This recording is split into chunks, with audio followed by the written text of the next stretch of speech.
Welcome, this is Josh Reeves with Mile High Church in Lakewood, Colorado. Thank you for tuning in to our podcast today. For more information about our church, please visit our website, milehighchurch.org. So, question for you all this morning. How are you?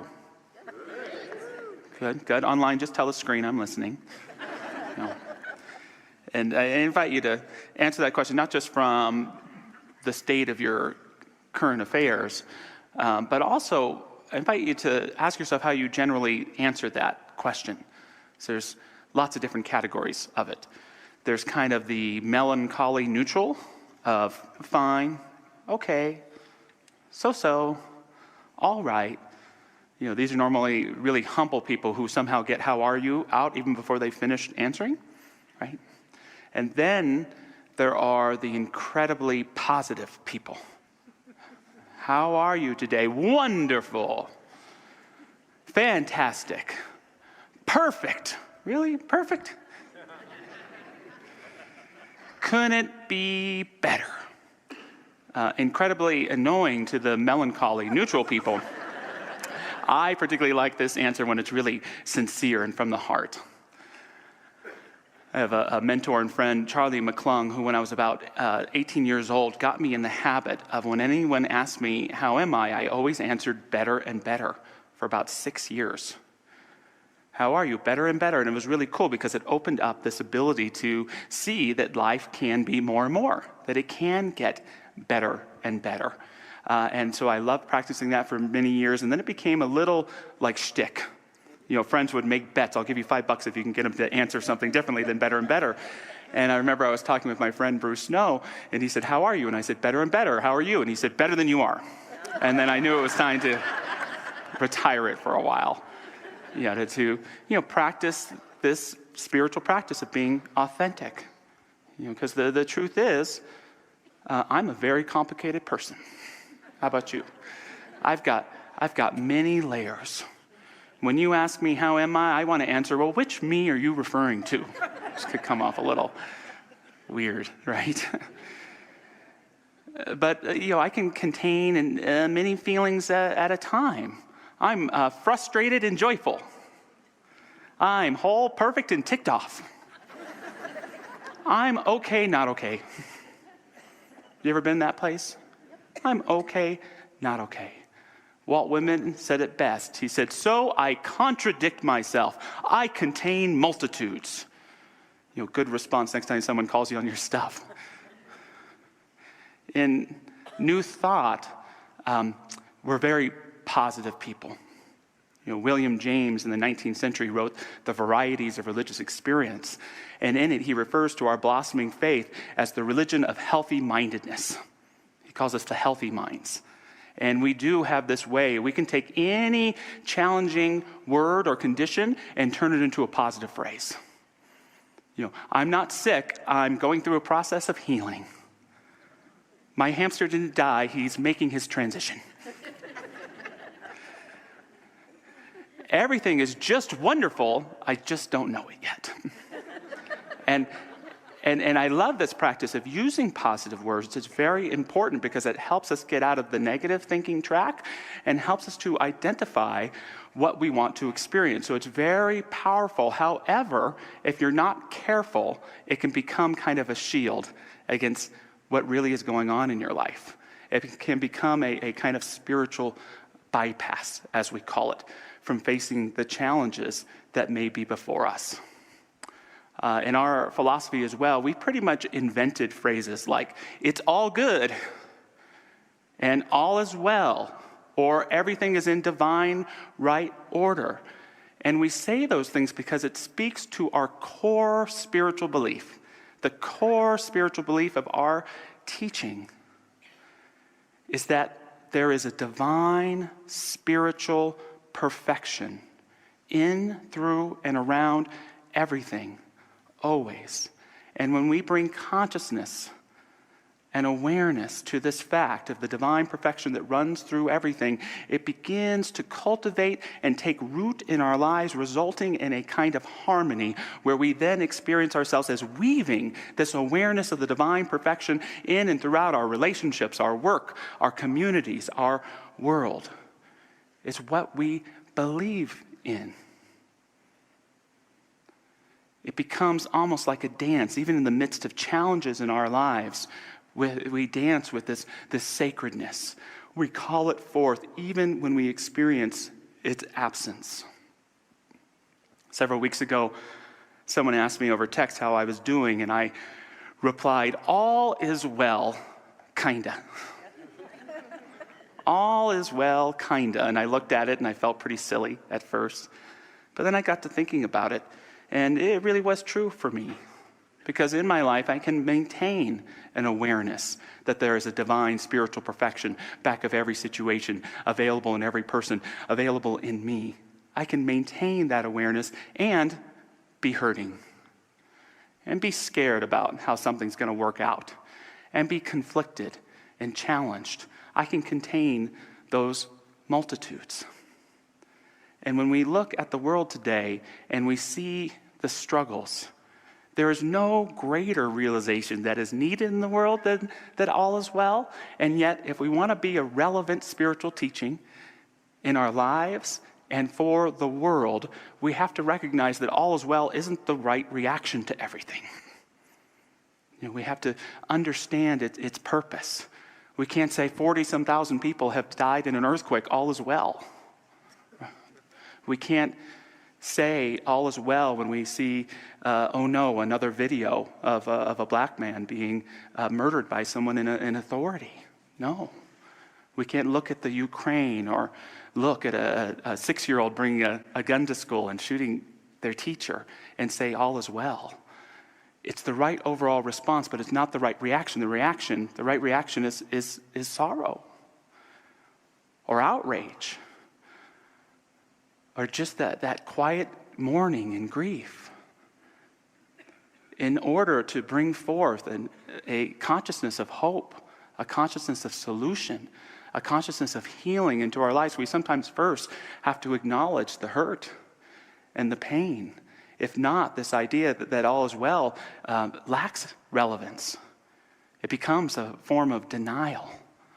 And so it is our calling as spiritual practitioners not to turn away from the negative conditions of the world, but to turn into them with a faith and a knowledge of what can be better, of what can heal, of who we are really and truly meant to be.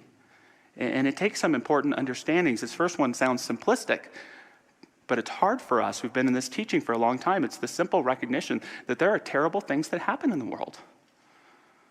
We live in this sacred, beautiful expression called earth, and yet there are bad things that are happening all the time. And again, it's not the right response to say all is well. It's the right response to bring a consciousness of wholeness, a consciousness of willingness for healing to take place, to have those come forth. One of the best things I think we human beings have done in this last decade is we sent Captain Kirk to outer space. Right, William Shatner, 90 years old, went on the Jeff Bezos spaceship and went to outer space. How cool is that? Human beings did that. We love you, Captain Kirk. Tells you something else about our spirituality here. But when he returned to ground, he didn't return elated or joyful or even mesmerized. He shares that he returned with an immense sadness. An immense sadness. He shared, "I was crying. I didn't know what I was crying about. I had to go off someplace and sit down and think, what's the matter with me? And I realized I was in grief. It was the death that I saw in space and the life force that I saw coming from the planet, the blue, the beige, and the white. And I realized one was death and the other was life.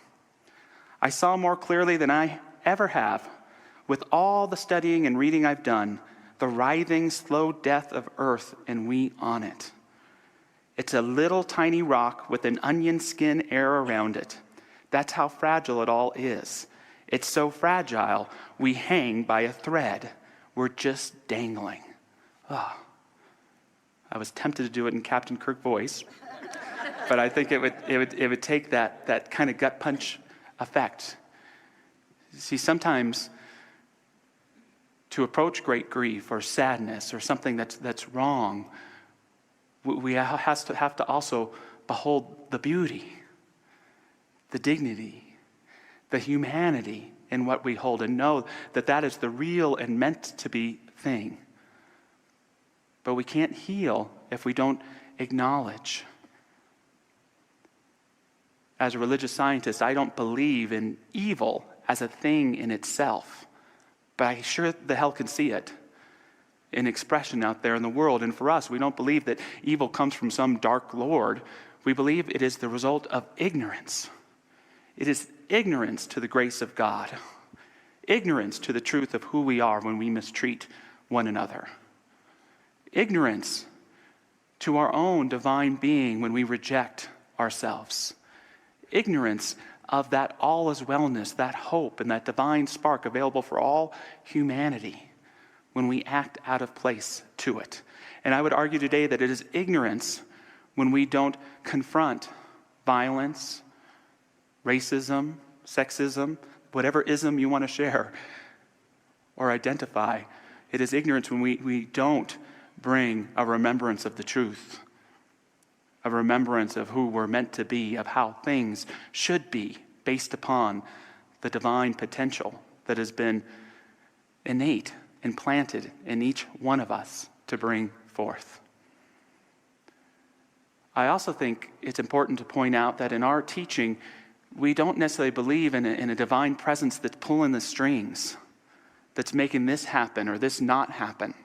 We believe in a divine sacred presence that is enabled, that has endowed each of us with the potential to bring forth the sacred and love and light and well-being and healing and harmony in all that we do, but it's up to us.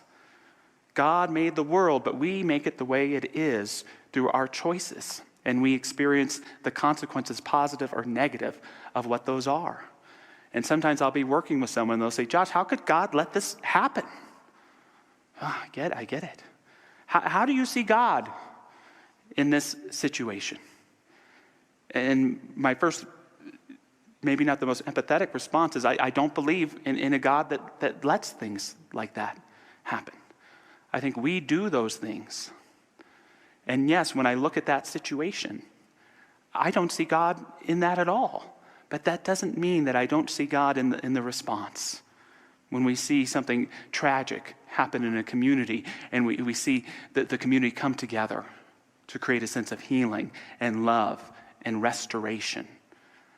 I don't see God in the event, but I can see it in the response. You know, Ernest Holmes, our founder, he was fond of using the metaphor for God or the creative medium of electricity. And he would share that he'd be talking with an electrician, and an electrician would say, seriously, it doesn't exist until you turn the switch on. It's not there until you turn the switch on. And it's a good analogy for seeing God in our lives and in the world. It's not that God is absent, but it sometimes requires turning on our consciousness and our awareness to see that divinity. It is then that we see part of our human role, part of the human sacrament, is that through our awareness of that divine perfection, we bring it forth. We make it real, and we can help heal our relationships and restore Mother Earth and live in greater unity and harmony with one another by being aware of this divine perfection, this divine truth. We see it when it plays out, and when we don't see it, it so offends our soul that we are called forth to confront those situations with a divine awareness and a greater amount of heart. Two things that I think can really keep us from realizing the truth of all is well and to applying it to our everyday lives. The first is conflict, and the second is comfort. Conflict and comfort can keep us blind to the truth that all is well and integrating it into our lives. Conflict, because so many of us, when we get into challenges and we get into problem, we identify so much with the problem that we forget all about solution. I am so caught up in my righteousness about being right in this argument and being mad at you that I won't even begin to think about reconciliation. We see this in the world as well when we're so good. We're getting so good at identifying problems, which is so important, but we sometimes miss out on the solutions. Dr. Sean Ginwright has written a powerful book called The 4 Pivots: Reimagining Justice, Reimagining Ourselves. And one of his 4 pivots is about the importance of moving from a place of problem to a place of solution. And he points out that unintentionally, so many of us, we fall in love with the problem. He says the problem with problem loving is that we become satisfied with discussing the problem and uncomfortable with imagining solutions. And he humbly tells the story of himself. He's a sociologist and a teacher, and he's working with a group of principals trying to share and educate them about the disparities that are facing black youth in schools. And he shares that he put them in their breakout rooms. He showed all the PowerPoints, all the evidence laid out on the table and got them together. And there's a principal that comes back and says, "Can you provide us with some solutions to these racial disparities in academic outcomes?" And Ginwright shares, "The question puzzled me because my assumption was that once they understood how significant the racial disparities were in their schools, the principals and teachers would come up with solutions on their own. I was wrong." And he goes on to say something really powerful. The most important aspect of social change, and I would add personal change, is not problem analysis, power building, narrative change, or coalition building. It's healing. Ram Dass tells us that healing isn't curing. It's what brings us closer to God. And in our own experience, in our own lives, that's how so many of us experience restoration, by getting back to the truth of who we're meant to be. Getting back to the truth of the sacred within all of life. It can be messy work getting there, but each of us has that ability to remember and acknowledge our spiritual truth and to make sure we speak it in our relationships, in our work, back at the world that is sometimes screaming at us for help, to know and remember the truth without any illusions of the challenges that may be there. So be willing to move from conflict to calling. That calling to bring a more profound and deep awareness, a willingness to heal and rebuild trust in our lives. But also, don't fall victim to comfort. I love being comfortable, don't you? I love being warm and snuggy, happy, well-fed. I could just stay that way forever. But I don't, because of calling. And when we get too comfortable, we can get into that habit of wanting to not look at problems in our lives or in our world. We become complacent, and comfort, if you're not careful, can become apathy. And so we're charged in our life to continue to choose our calling. My favorite example of this is the great civil rights leader Clarence B. Jones, who was becoming a successful attorney in California. He graduated law school and he got a house, and it was during the same time of the Montgomery bus boycott, Martin Luther King Jr. and Rosa Parks and all of that in Alabama. And Jones gets a call, his wife actually gets the call that King is going to be in town and he wants to meet with Jones. And so they arrange this meeting at Jones's home. They sit down and King shares with him, "I need young black professionals to come and help me in this work." And Jones considers it, and he answers no. California, Alabama, lots of money, maybe no money at all. I resonate and get why he said no. And King shakes his hand, and he leaves, and he shares what happened with his wife, Jones does, and she's furious with him. "You said no to Martin Luther King Jr." And there's a phone call the next day, and it's King's assistant, and King's assistant says, "Dr. King forgot to invite you to a sermon he's giving at a local church tomorrow morning." And so the wife hangs up the phone and she says to Clarence, "You may not be going to Montgomery, Alabama, but you are going to that church service tomorrow morning." And they come in and there's seats reserved for them right there in the front row. And King gets up and he says, "The text of today's sermon is the role of the Negro professional in uplifting those less fortunate brothers and sisters in the South." And Jones shares being in awe of King and being touched in his heart by the power of his message and feeling the weight and the breadth of his calling. And at the end of the service in the receiving line, he went up to Dr. King. He said, "When are we leaving for Montgomery, Alabama?" And Jones would be the central writer of the "I Have a Dream" speech given on the National Mall. A speech that perhaps more than any other speech or moment in American history touched and transformed and evolved somewhat the consciousness of our country. Comfort or calling? Comfort or calling? Comfort sometimes feels like it's going to be consistent for us. Calling, it's scary. We got to be brave. We got to be in the unknown.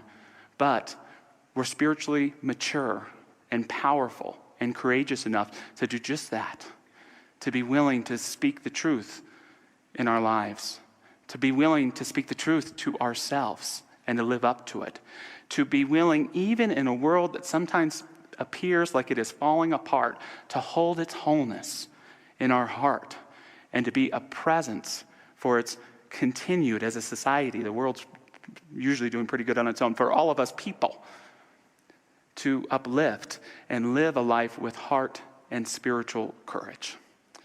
So let's move into prayer. If you so choose to join me this morning, I invite any of our practitioner prayer partners to stand.